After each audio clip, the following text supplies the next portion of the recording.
Hey everyone, welcome back to my greenhouse. Today I'm going to be repotting some of my cuttings. I've had these cuttings growing over the last couple months and now it's finally time to repot them. There's a range of Monstera and Philodendron cuttings. Some of the cuttings have been growing in water while others have been growing in vermiculite, and I have one that's been growing in leca at the moment. And I'm going to put them into my arrowed mix. So let's get started. I'm starting off with this peace lily that I recently got from my mother-in-law. It has these 3 nicely variegated leaves, and I'm going to pot it into a smaller pot today because it doesn't have many roots at the moment. I'm going to be potting it into my arrowed mix, which is a mix of cocoa chips, orchid bark, vermiculite, charcoal and perlite. I fill the pot approximately halfway or just under, enough for the plant to sit in there and have enough room so there's soil on the bottom and then enough room from the top to cover the roots with soil. Okay, if you want to learn how I make my arrow mix, I'll link it in the description below. I usually tap the side of the pot to help distribute the mix, and then it helps compact and hold the plant a little bit better. And then I just add more if I need it. I'm pretty happy with this. Next up I have some of my low variegated Monstera albo cuttings that I've got growing in water. They've all grown enough roots that I think they'll be happy enough to go into soil. I took these cuttings off my plant to try and encourage more variegation to grow. This one looks like it hasn't grown very quickly, so I'm just going to pull the leaf off. Preferably use scissors. And it looks like it's rotted a bit there. Using clean scissors, but these are the only ones that I have close to me at the moment. So I've cut off the part of the root that was rotting, and it's growing this little root in water. So I will put that back in the container until it starts growing a bit more. Okay, I'm going to put this one back in water as well because it has only grown a small root and I'm not confident enough to put it in soil just yet. These ones I will pot up because it's grown. They both have grown quite a lot of roots. Okay, I'm going to be putting them in these 100ml clear pots. I like using these clear pots because I can see if the plant needs watering and I can see the root health. Okay, so I'm going to fill the bottom. This is where the new leaf will emerge from. So I'm going to pot it in the pot, kind of on an angle. So the current leaf is facing outwards and then the node is facing upwards, and then I'm going to cover it and fill it till the roots are just covered. Kind of.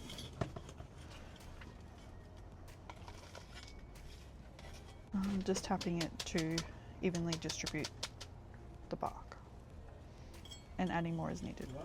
And I'm doing it just enough so that the node is outside of the soil. And now I'll do the same with the other one. Okay, this one has a good amount of roots growing as well, and I'm fairly confident that it will adjust to being in soil because of the amount of roots it has. You'll want to make sure you get all the roots into the pot, all covered with soil. And I'm tapping to adjust the soil. Now all the roots are covered and the node is just above the soil line. I'm very happy with how this will grow. Because they've grown in water, the roots are water roots, so I'll need to keep the soil a bit moist for the first couple of weeks until it starts growing soil roots. I do this to prevent rotting because if they dry out too much, being water roots used to being submerged in water, they'll rot quite easily. So keeping them moist helps to eliminate this while it's growing the soil roots. These are more low variegated elbow cuttings. that I have growing in water. These ones have been growing a bit longer, so they have a lot more root growth. Maybe too much, I can't get them out. I'll need to carefully take these out to not break any roots or plants. This one is a bit sad. It mustn't have been properly submerged and it hasn't grown any roots yet. So I'll leave this and I'll pop it back in water. There's 2 plants in here. Don't break, don't break, don't break. Nice.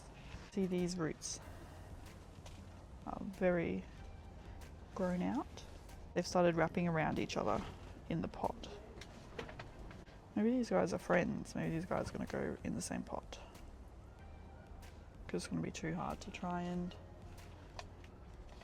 pull them apart, breaking any of the roots. Especially because this aerial root has grown around the other one. These could probably go into a bigger pot, but while it's growing, I'll just keep it in the smaller pot for now. I don't know why. Just that's what I want to do. Because they're so big and the pot is so small, they're probably going to be a little bit unsteady, but tapping the pot to distribute the soil helps. There we go. Now I'll have to keep this in an area where it won't fall over easily, so I'll put it in a decorative pot to help keep it more stable until it roots up. I've got all these ones back in water to keep growing for a little bit longer. These aside and move on to the next plant. Okay, next up are these low variegated Rhaphidophora tetrasperma that I've been growing in vermiculite for a few months now. And they've grown enough roots that I think they're ready to go into soil as well. I've done a video of these in the past about how I propagated them, so if you're interested in watching that, I'll link it in the description. I'm just getting a bin to catch the vermiculite when I take these plants out. Careful not to break the roots by pulling them out. I tested a few of these cuttings in water, light, orchid bark, vermiculite. So I'm going to try and gently separate these roots so I can pop them into separate pots. And I'm going to try and clear some of the vermiculite off from the roots as well because they hold a lot of water. I'm going to leave some attached because they'll be too hard to pull apart, and that will be fine. And I might have to break some roots as well. There's one. I'm pretty happy with the root growth from growing these in vermiculite. They've grown a lot more than I expected, and they've grown a lot better than when I had some of them in water. Just try and clear some of this one. This one has a lot more root growth than the other one. Pretty happy with that as well. Other ones, these ones don't have as much variegation as the other ones, and there's only one plant that was growing in here.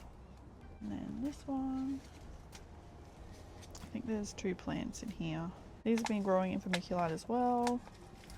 And a little bit stuck to the edge. So you just want to gently pull to release it, not too hard, otherwise you will break the roots that are growing. I definitely like propagating in vermiculite. I've had the most success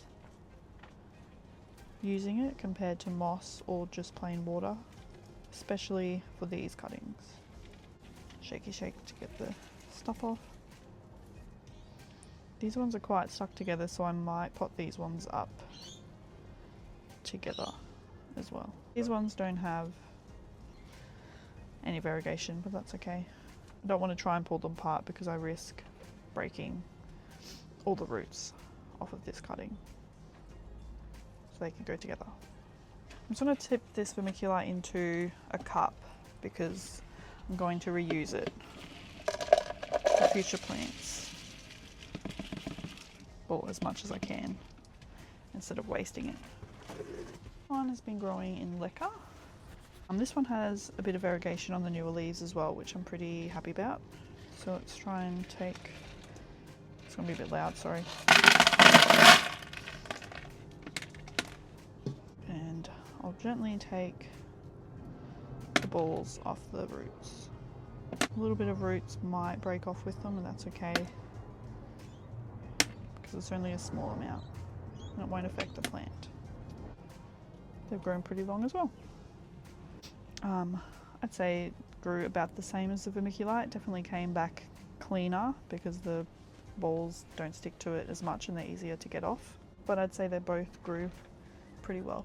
Let's start putting these up. Do these ones. These are the ones that are going together. I try and keep them in the middle of the pot. Sometimes it doesn't work.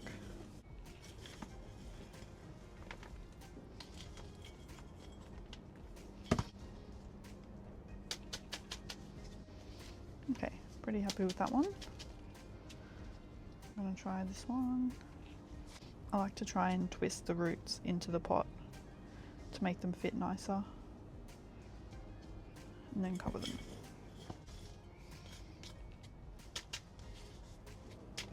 There's that one. I was fortunate enough to win the mother plant of these cuttings on a plant show. I took these cuttings to try and promote more variegated growth on the mother plant as well, which has seemed to work. It has grown back with some nice variegation, which I'm excited about. And I'm hoping to be able to sell these plants on Marketplace, fund some of my wish list plants. And I'm hoping now that they're potted up, once they start to root into the soil a bit more, that they'll start growing some new leaves. Lucky last. This one has a lot of roots. So twist it and then pot.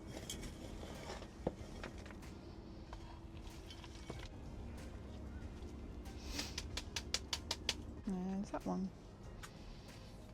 Now that these are all done, I'm going to move on to these cuttings that I've got growing in water. I don't know how to pronounce the name of this one, so I'll put it on the screen. And then this one is Philodendron White Princess. I like to remove any dead leaves and rotted roots before potting them up. One came apart, so I don't know if the roots broke off or if it just hasn't grown any yet. So I'll put that back in water and let it keep growing. And I'm going to try and free these as best I can. It's got a small amount of roots, and I'll try and repot this one as well, but you can also let it grow a little bit longer in water to get more roots before putting it in soil, but I don't want to wait to do that today. This one has a lot more root growth compared to the other one, so this one's definitely ready to go in soil. And then this is the White Princess. It has grown a pure white leaf and has some nice variegation overall. This one's ready to pot up as well. Little one first.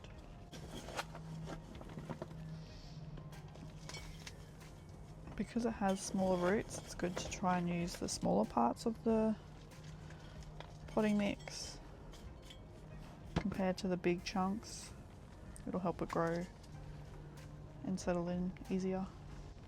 I do like this type of philodendron because it has a long leaf, but it's different to most of the other plants in my collection. Okay, I've tried to pot it so that the new growth is just sticking out, and that should be enough for it to keep growing healthily. Okie dokie, same with this one. This one doesn't have a new leaf growing yet, but if I can try and keep the node close to the top of the soil, it'll help it grow easier. And trying to use smaller parts of the soil again if I can, because the roots are so small. Just trying to make sure all the roots are covered. Okay, next is this philodendron cutting. White Princess are pretty easy to grow, but you can have issues with the white variegation going brown, as you do with all plants with white variegation. But they're not too fussy when it comes to environmental conditions, which can make them a great variegated plant for beginners. They're also relatively cheap compared to other variegated varieties of philodendron. or Monstera. More readily available as well. Okay. That one's all potted. That looks very cute. Lucky last, I have these Philodendron Atabapoense reds. These were growing in the mother plant when I bought it, so I've separated them when potting it so they're not overcrowded. I'm going to cut off the dying leaves. I've been growing these in vermiculite as well, and have had good success with all the plants surviving. Gently try and remove these from here as well. Whoa, clumsy. Okay, because this is still moist, it's quite wet, so it's quite heavy, so you just have to be careful when separating. There are 4 separate plants planted in here. Some have done better than others, as you can see, with this little baby one. It's so cute. This is the other one, has long roots. That's the other one.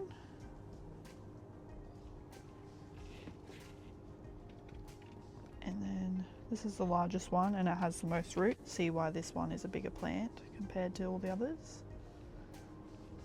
And I will keep and reuse this vermiculite as well. Okay, we'll pop this big one first.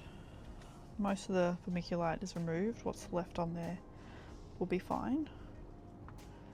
I'll try and evenly distribute all the roots and then cover with arrowroot mix. I like using the arrowroot mix for all of my plants. I've had good success because it is so airy and well draining that I haven't had any issues with overwatering like I have in the past. And using the clear pots, I can also see when they need to be watered, so I'm not watering if they don't need it.